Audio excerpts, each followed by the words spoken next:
Segregation of duties, ή αλλιώς διαχείριση του διαχωρισμού καθηκόντων στη SAP.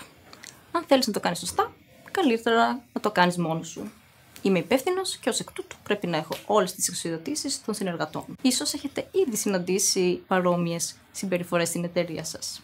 Αυτό, ωστόσο, έρχεται σε αντίθεση με τις αρχές του διαχωρισμού των καθηκόντων. Θα δούμε σε αυτό το βίντεο πώς πρέπει να προσεγγίσετε ένα έργο διαχωρισμού καθηκόντων στην εταιρεία σας, ιδιαίτερα στο περιβάλλον SAP. Αν χάσετε το πρώτο μέρος, δείτε αυτό που ακολουθεί.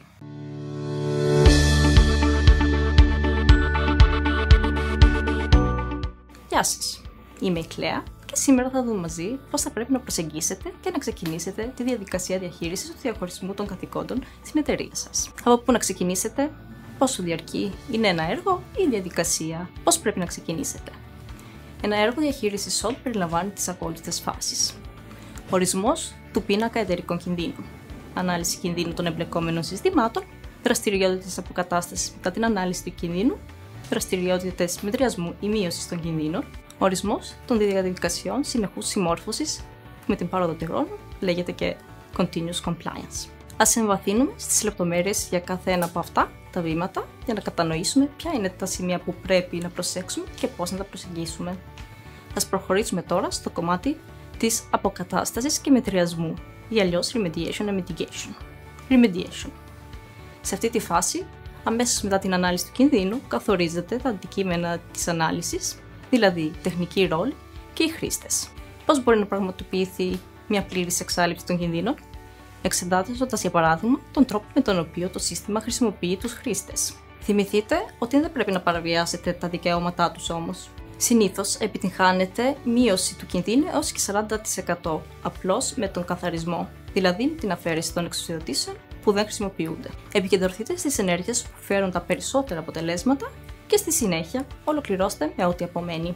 Είναι πολύ απίθανο να μπορέσετε να διορθώσετε όλους τους κινδύνους μόνο με τη φάση αποκατάστασης, δηλαδή του remediation. Σίγουρα μπορεί να είναι σχετικά ευκολότερο σε μεγάλες εταιρείες όσον αφορά τον αριθμό των εργαζομένων χρηστών της SAP. Στις μικρές και μεσαίες επιχειρήσεις και πάλι όσον αφορά τον αριθμό των χρηστών στο σύστημα, είναι πιο δύσκολο να εξαλειφθούν όλες οι περιπτώσεις κινδύνου. Συχνά, στην τελευταία ιδίως περίπτωση, θέματα backup προσωπικού ή διαδικασίες που δεν μπορούν να αλλάξουν οδηγούν στην ανάγκη εισαγωγής ελέγχων μετριασμού. Ας εξετάσουμε λοιπόν την τέταρτη φάση της διαχείρισης της SWOT. Ας δούμε τη φάση του μετριασμού, η αλλιώς Mitigation. Τι σημαίνει αυτό? Αν κατά την προηγούμενη φάση, δηλαδή την αποκατάσταση, δεν κατέστη δυνατή η επίλυση όλων των καταστάσεων κινδύνου, τότε πρέπει να εξεταστεί ο έλεγχος αντιστάθμισης ή μετριασμού κινδύνου.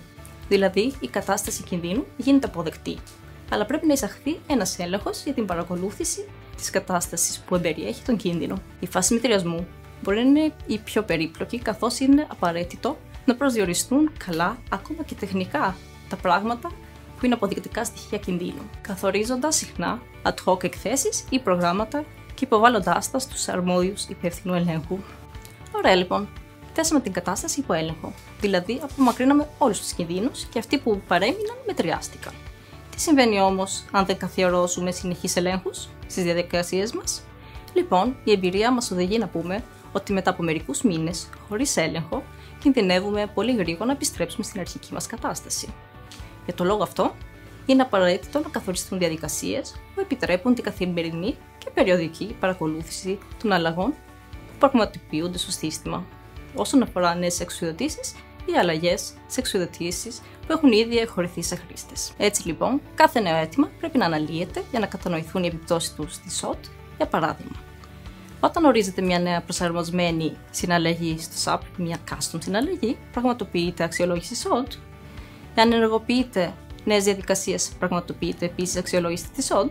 Εισάγεται το SAP S4HANA, έχετε προσαρμόσει τον πίνακα SWOT.